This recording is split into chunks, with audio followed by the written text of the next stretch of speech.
Hola hermanos, que el Señor les bendiga. Gusto de estar nuevamente con ustedes.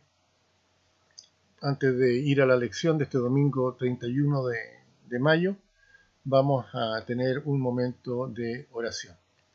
Padre Santo, damos gracias Señor por este día, por este domingo que usted nos da.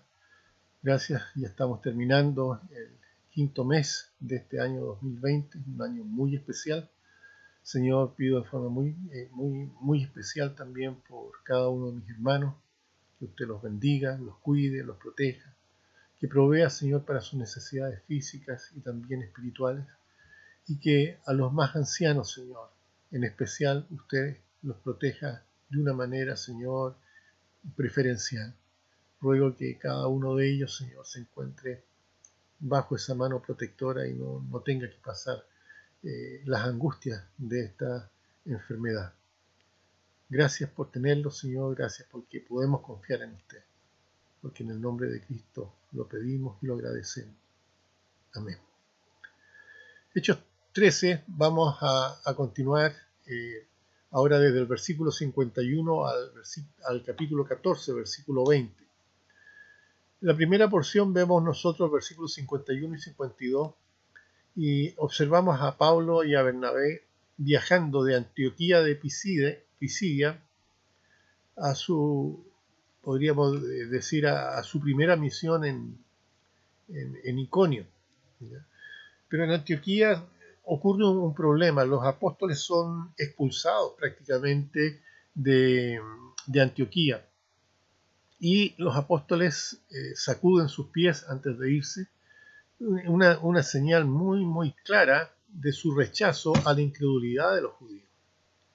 Ustedes pueden ver ahí en Lucas capítulo 9, versículo 5 y también en Lucas 10, 11, que esta fue la actitud cuando en una población no que se quería aceptar el mensaje de salvación.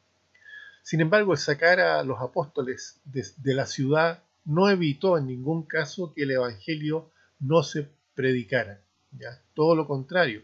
Si ustedes se fijan en Hechos 13, 52 dice que los discípulos, a pesar de lo que había sucedido, estaban llenos de gozo y del Espíritu Santo. Y llegan, después de viajar 140 kilómetros desde Antioquía de Pisidia hasta la región de Iconio, por una carretera romana. Bueno, una de las gracias de los romanos fue que hicieron carreteras que llevaban a todas partes del mundo de su época, ¿ya? Y no solo eso, sino que también lo que ellos llamaron la paz romana. Así, transitar por las carreteras era algo más o menos seguro. Así es como Pablo y Bernabé deben haber demorado unos 3 a 5 días para llegar a este lugar llamado Iconio, dentro de la misma provincia de Frigia. Lo primero que hacían los apóstoles al llegar a una ciudad era dirigirse a la sinagoga, lugar donde siempre había habido una reacción, generalmente positiva. Sin embargo, aquí vemos que ellos, según el versículo 3 de Hechos 14, se detienen ahí por mucho tiempo y hablando con toda claridad, con fuerza, con denuedo, ¿ya? Confiados en el Señor, el cual dice la palabra, daba testimonio de la palabra de su gracia, concediendo que se hiciesen por las manos de ellos señales y prodigios. Dice que se detuvieron mucho tiempo ahí haciendo estas señales y prodigios. Los versículos 4 al 6, sin embargo, narran un complot en contra de ellos. Y como resultado de ese complot, ellos tienen que huir a las ciudades de Listra y Derbe, que estaban en la siguiente provincia. Estamos hablando de la provincia de Licaonia. Según el relato del libro de Hechos 14, versículos 6 al 20, ellos comienzan una nueva misión en Listra, para lo cual ellos viajan otros 30 kilómetros por esa misma carretera romana. Sin embargo, aquí no se menciona ninguna sinagoga, ¿ya? Ahora, los judíos tenían por costumbre construir sinagogas cuando había una cierta cantidad de familias judías, generalmente cuando habían por lo menos 12 cabezas de familia, ellos recién ahí consideraban el construir una sinagoga. Ya que no había sinagoga, podemos decir que los judíos en ese sector eran escasos, por lo tanto el mensaje que ellos llevaban llegó principalmente a los gentiles o paganos, podríamos hablar de paganos en esta referencia a los gentiles, a gente no judía. Cuando ellos cruzan la frontera de Frigia a Licaonia, también cruzan una barrera idiomática. Gracias a como Dios tiene todo preparado, Pablo fue capaz, junto a Bernabé, de darse a entender hablando griego. El griego popular, el griego que se hablaba generalmente en el mercado, con eso ellos se dieron a entender. Seguramente ellos no conocían el idioma propio de la región. Ahora, la narración comienza con un milagro. Y este milagro nos hace recordar al milagro ocurrido ahí en Hechos 3, en la puerta del templo, la puerta la hermosa, cuando van Pedro y Juan a ese lugar y ven a este paralítico, y al igual que Pablo en Hechos 14 le dicen, dice la Biblia, fijando en él los ojos, en ambos relatos se le dice al enfermo, levántate. Y dice la Biblia que en ambos casos el enfermo se levanta, salta y comienza a caminar. Estos son los ejemplos de los que Pablo menciona como don de sanidad. Sin importar la situación, Dios obraba a través de los apóstoles produciendo milagros con un propósito, y el propósito era refrendar la palabra dada a conocer por los apóstoles. En en 1 Corintios capítulo 12, versículo 9 dice, cuando se está hablando de los dones que el Espíritu reparte a los hijos de Dios, que se repartía a otros fe por el mismo Espíritu y a otros dones de sanidad por el mismo Espíritu. Pero estos dones apostólicos tenían esa característica, ¿ya? Eran para apoyar el mensaje que estaba siendo dado para que la gente que lo entendía, principalmente los judíos, se dieran cuenta de que esto era algo divino. Aquí es bueno aclarar un poco, quizás relacionado con todo lo que está pasando. Hay una diferencia entre lo que sucedió en Hechos 3, en Hechos 14, con la experiencia nuestra, la experiencia normal en cuanto a la sanidad. Toda sanidad viene de Dios. La Biblia dice que ahí en Isaías, que Él llevó consigo nuestras enfermedades, ¿no es cierto? Pero la sanidad viene de parte de Dios. El proceso natural de recuperación que experimenta el ser humano ante una enfermedad, ante una herida, es la respuesta natural que Dios puso en el hombre desde el momento en que Dios lo crea. Hay en el cuerpo todo un proceso sanador que Dios lo incluye en el momento de la creación. Aparte está el hecho de que Dios le da la habilidad, la inteligencia al ser humano para que a través de la medicina, a través del estudio, ya se puedan obtener medicinas, ya sean naturales o sintéticas, para poder ayudar a curar las enfermedades. Esta es una habilidad que Dios le da al ser humano, que sea capaz de estudiar, que sea capaz de investigar, que sea capaz de crear estos medicamentos. Ahora, cuando un cristiano ora por un enfermo, Dios puede hacer la obra en el enfermo. Dios puede levantarle al enfermo. Dice que la oración de fe sanará al enfermo, salvará al enfermo. Pero eso es siempre y cuando Dios así lo disponga. Nosotros no podemos creer que nosotros vamos a obligar a Dios a que actúe de una manera determinada. Si es la voluntad de Él, Él puede hacer el milagro. De lo contrario, quizás el Señor nos dice, al igual que a Pablo, bástate mi gracia.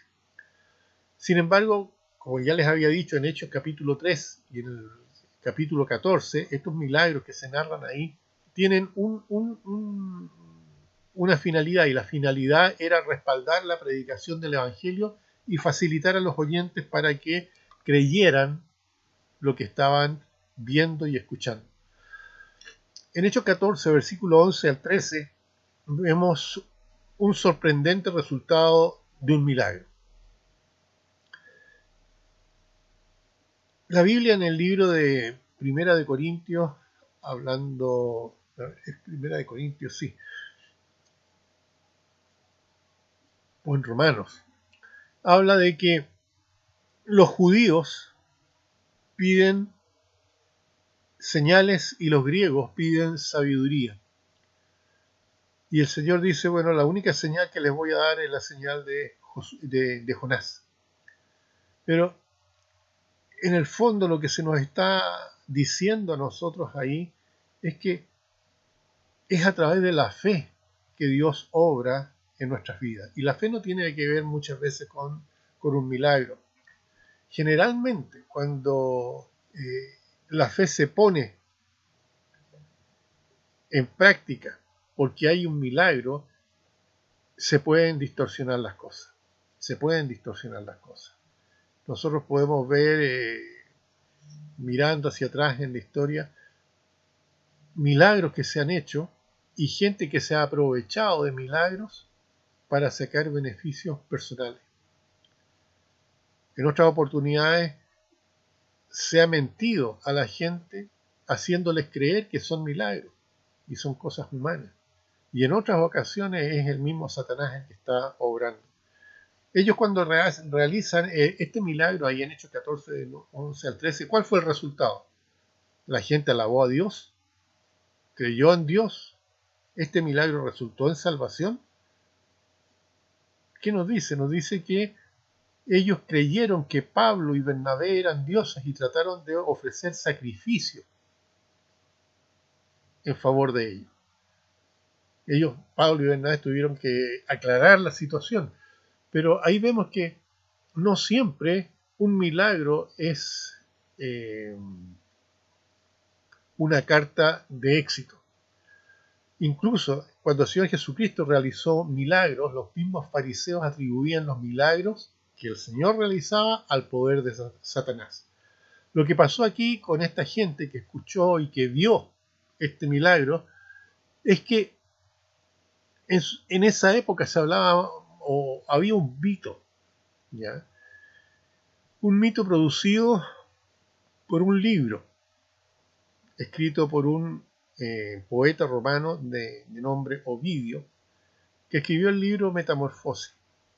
Y en este libro se habla de que dioses llegaron a mezclarse entre los hombres y los hombres no los reconocieron como dioses. Y ante esta decepción, por así decirlo, el no haber sido reconocidos como dioses, los dioses se enojan y castigan al hombre.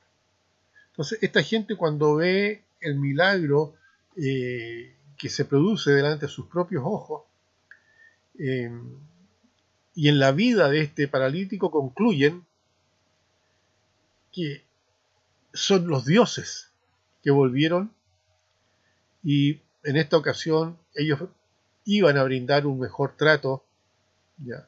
Ansiosos por evitar el castigo que según el mito decía que estos dioses no reconocidos habían infringido en los incrédulos. Entonces traen animales, ponen guirnaldas y quieren hacer sacrificios en honor a los apóstoles. Pero como dice Jeremías, estas personas en su ignorancia creían que estos falsos dioses podían premiar o castigar. Ahí en Jeremías 10:5 dice, derechos están como palmeras y no hablan, son llevados porque no pueden andar, no tengáis temor de ellos, porque dice, ni pueden hacer mal, ni para hacer bien tienen poder. Esa fue, digamos, la razón. Esta gente creyó en su ignorancia que ellos eran dioses, y en lugar de alabar a Dios, haber escuchado bien el mensaje y alabar a Dios, ellos pretenden endiosar a estos enviados por Dios. Bien, hermanos, ojalá que hayan podido sacar o puedan sacar provecho de esta lección. Hay un cuestionario, ojalá lo puedan responder y que el Señor los bendiga en esta semana que viene, probablemente otra semana de cuarentena. Tengan cuidado, eh, traten de no salir y estemos orando por aquellos que están trabajando en labores relacionadas con la salud, que el Señor los cuide y que el Señor los proteja. Tengamos un momento de oración antes de terminar. Padre Santo, damos gracias, Señor, por todas sus bendiciones. Le ruego, Señor, que su Santo Espíritu nos guíe, que podamos sacar provecho de esta lección y le pedimos, Señor, su protección para esta semana que viene. Que podamos, Señor, vivir un día a la vez, agradecidos por todo lo que usted nos da, agradecidos, Señor, por que podemos contar con usted, sabiendo que usted está en control de todas las cosas. Le pedimos, Señor, que de alguna manera quienes aún no creen en Jesucristo, a través de las redes, a través de los sermones, a través, Señor, de todo lo que las iglesias están realizando, aquellos que quizás no podrían llegar a la iglesia a través del Internet, Señor, que ellos puedan escuchar el mensaje de salvación. Damos gracias, Señor, porque siempre usted tiene una razón para lo que sucede. Estamos en sus manos y le pedimos, Señor, que se haga su voluntad, porque en nombre de Cristo lo pedimos. Amén. Que el Señor les bendiga, hermanos, que tengan una bonita semana.